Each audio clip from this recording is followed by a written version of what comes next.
This episode is powered by Specialized Recruiting Group in Livonia, helping businesses find top-tier talent and professionals land their next big opportunity. Welcome to Ghosted by the Machine, a podcast where job seekers break through the algorithm and finally get heard. No filters, no bots, just real stories from real people navigating today's hiring system. I'm your host, Mark Lane, and today we're talking to someone with deep experience in leadership, operations, and executive strategy. Rebecca Stack has spent more than 20 years working across high-stakes environments, from the Department of Defense to executive operations and consulting. Rebecca, welcome to Ghosted by the Machine. Thank you for having me, Mark. Well, Rebecca, tell me a little bit about yourself. How long have you been in the job market and what kind of role are you looking for right now? So I've been in the job market for not quite a year. It's been 8 months. I recently retired from the federal government in September of last year, and my experience is mainly with executive operations, chief of staff, C-suite, which would be equivalent to C-suite type support in strategic communications and budget oversight, contract oversight, staffing, those types of things. So I'm looking to stay in that executive operations lane.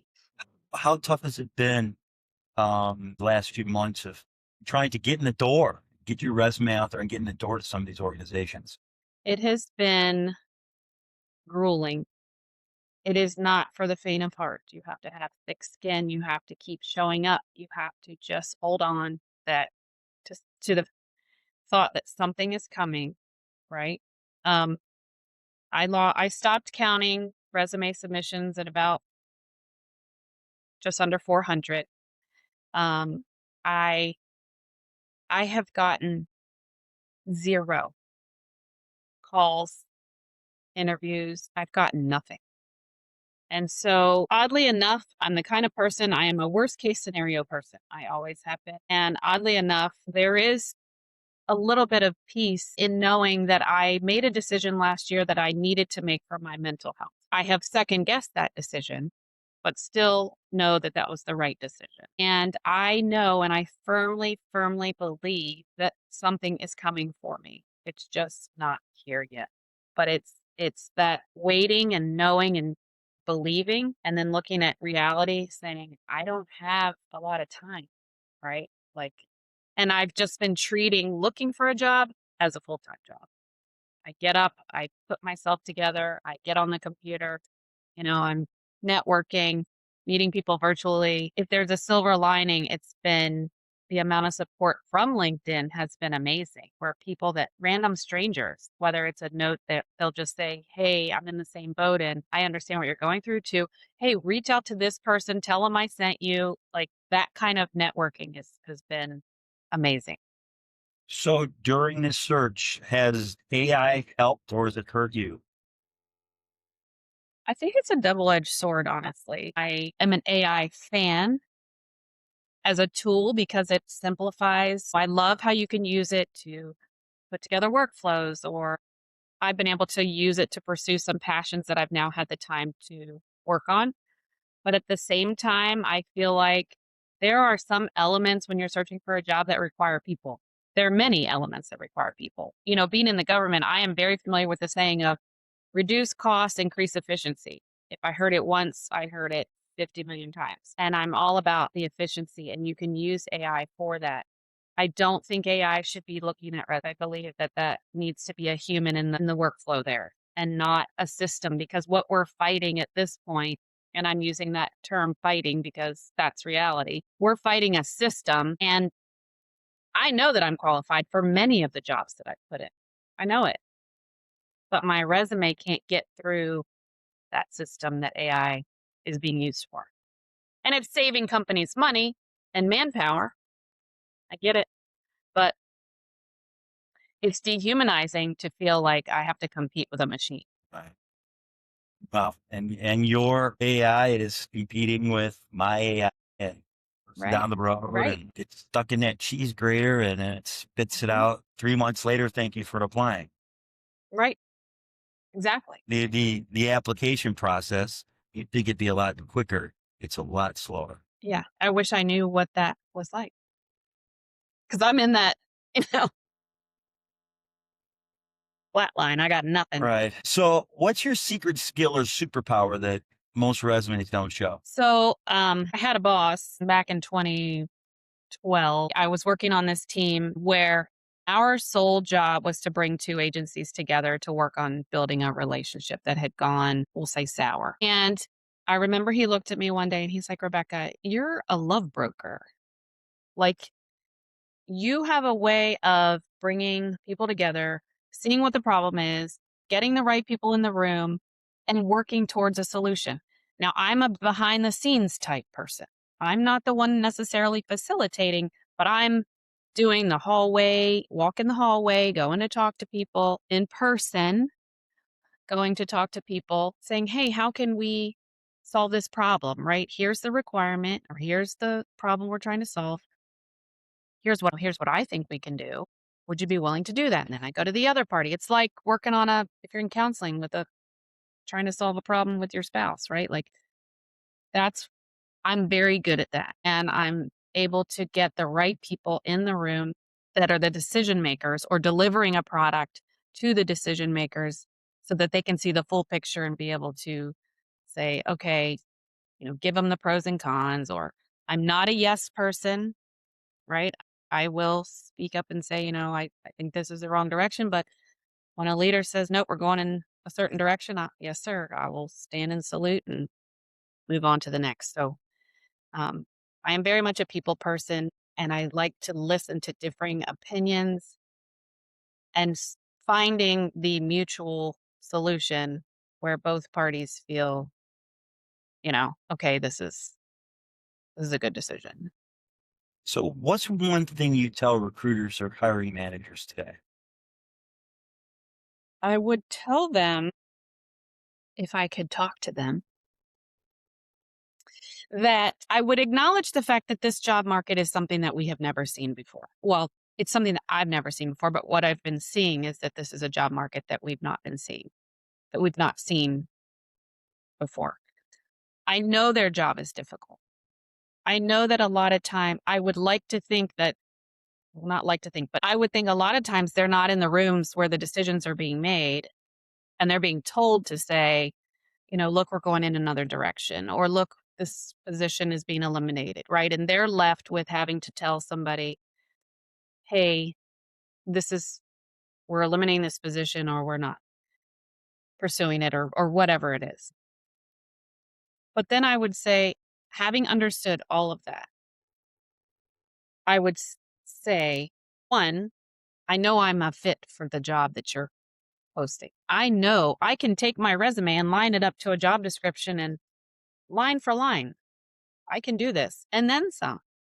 Even if I'm looking at a job that's well under what I did 20 years ago. And I would say that this is you can't dehumanize people in this process, because not everybody is cut out for doing this job search. What scares me is the impact. It's not just the person getting the, hey, we're not going in this direction with you, after they've researched and interviewed 3 or 4 times and exchanged emails and talked uncomfortable conversations like salary, and done the mental gymnastics of, well, I can take a lower salary, that kind of stuff. They're trying to provide for their families. Like, people at this point are desperate. I have 26 years, and I applied this morning to a position in Target in my local town. I have to feed my family. So I get it. I understand you have a difficult job. Get it. But you signed up for this job, and taking the time, as much time as it takes you to hit send on an email, is a phone call you can make to tell me, look, I'm really sorry. We're not going in this direction. I appreciate the time you took with us. Whatever it is. Maybe you can, I don't know. I don't know if they can refer you. I don't know what a recruiter can do, because honestly, Mark, I haven't had the opportunity Right. to talk to anyone. Um, but I know the human element I'm very passionate about that. And it just disturbs me to think what families are doing. Hell, families don't even have a dinner table anymore. You don't sit around the dinner table with your family anymore. We try, but what is this doing to families? What is it doing to marriages? What does it do? How are kids carrying the burden of their parents worrying about money, right? And having to tell your child, look, we can't do that because, mommy doesn't have a job or daddy doesn't have a job. So if I had the chance, obviously I would talk highly about my skills because I think I have very good ones and I know what my ability is, but I would really humanize it, if nothing else, just to get it to somebody that maybe hears it. So is there anything that's giving you hope right now? I know that in my gut, I made the right decision to retire. But when I have had a 8-hour day of job searching and I come home and my daughter comes home from school, the gift of this all is I have been able to be home with her for a year almost. I never have had that opportunity ever in 20 plus years because I always worked in a secured facility. I didn't, I couldn't have my cell phone with me during the day. I had to make arrangements for people to be able to get a hold of me. That's been the gift thus far, and it's what I hold on to when she looks at me and says, "Mommy, you're gonna get something. You can't give up." She tells me back what I tell her when she's struggling, or, other people that are very supportive of me. I really hang on to my support network, and I have a very strong one. And listen, I have been through so much worse, and somebody else has it so much worse than I do. Where I have food in my pantry. I have a house to live in. I have a car to drive. Am I destitute? Am I desperate? Yes, I am. And I will do what I need to do to take care of my family. But someone out there has it so much worse than me. And I just hold on to something is coming. Something is coming. I just feel it. I feel it. And after many years of not listening to my gut, after making very poor personal decisions in other situations, I listen to my gut every time now. And something's coming. And it's going to be great and wonderful and make me happy and be able to provide it. So, I like to say God's got a plan, yep, and you just got to keep on praying and working hard, and you're working hard, and you're be as positive as you can, and yep. network and build relationships. And that's probably the biggest thing that I've learned is to lean on some of those relationships. Yeah. I mean, and the other thing is I'm able, like I said, to pour myself into other passions that I have that I may not have been able to do, writing a book and uh things on the list. Haven't gotten there yet, but it's coming. And just started a nonprofit. I mean, there's so many other things I've done outside. I started my own consulting business, which, by the way, that's just as hard to find clients. I had one client that was some things don't work out for a good reason. Right. And I was protected in that situation, and that was a blessing. So, Well, Rebecca, we really appreciate you being open and sharing your experience with us today. And if you're watching or listening and thinking, hey, that sounds like me, you're not alone. And if you'd like to share your story, feel free to email me or send me a DM. And if you want to stay plugged into the real stories, real insights, and real humans behind today's hiring system, make sure to follow and subscribe. We got new episodes, shorts, and conversations every week. I'm Mark Lane, and this is Ghosted by the Machine, because behind every application, there's a human. Let's make hiring human again. Rebecca, thank you again for sharing your story. thank you so much for having me. I really do appreciate it.